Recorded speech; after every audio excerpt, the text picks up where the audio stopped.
तो इसमें जो कार्यात्मक फॉर्मेनशिप है, सबसे पहला जो क्वेश्चन है वो ये है, हेनरी फ्योल ने किसका समर्थन नहीं किया था।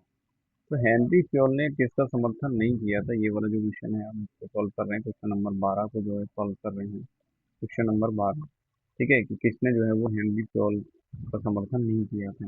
हेनरी फ्योल ने किसका समर्थन नहीं किया था, तो हेनरी फ्योल ने किसका समर्थन किया, ये बात को पहले देख लेते हैं।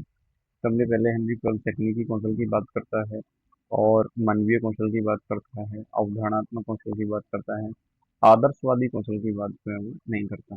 ठीक है, अब हेनरी फ्योल के बारे में जान लेते हैं कौन है। तो हेनरी फ्योल जो है वो आधुनिक प्रबंधन के पिता माना जाता है।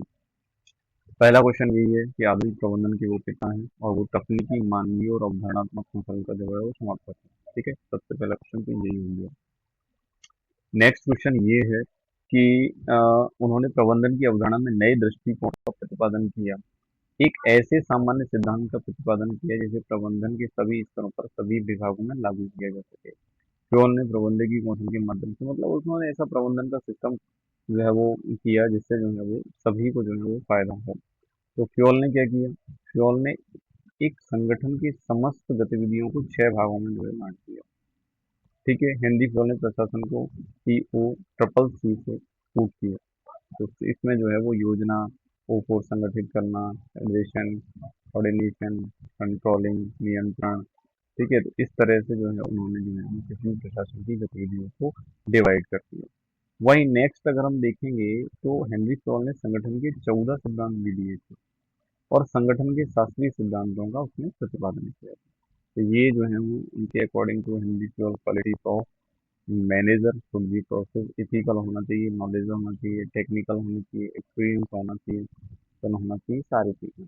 ठीक है, चलिए तो नेक्स्ट क्वेश्चन की बात करते हैं। क्वेश्चन नंबर 13 जो 13 है उसमें देखते हैं कि उसमें क्या पूछा गया है। पूछ रहा है वो कि भारत के नियंत्रक एवं महालेखा परीक्षक को किस तरह से हटाया जा सकता है। भारत के नियंत्रक एवं महालेखा परीक्षक को उसके पद से कैसे हटाया जा सकता है, से हटाया जा सकता है, भारत के नियंत्रण किस तरह से हटाया जा सकता है। तो इसमें जो है इसका जो बी आंसर है वो है सर्वोच्च न्यायालय के न्यायाधीश के द्वारा। ठीक है, तो अगर आप देखेंगे CAG जो भारत का नियंत्रण एवं महालेखा परीक्षक है, जो अनुच्छेद 148 में है, भारतीय संविधान का जो भाग 5 है उसमें इसका उल्लेख मिलता है। ठीक है, और ये भारतीय लेखा परीक्षण यानी लेखा विभाग का मुखिया होता है। ठीक है, आपसे ये भी क्वेश्चन पूछा जा सकता है कि भारतीय लेखा परीक्षण और लेखा विभाग का मुखिया कौन होता है। ठीक है, तो वो जो है वो नियंत्रक एवं महालेखा परीक्षक होता है।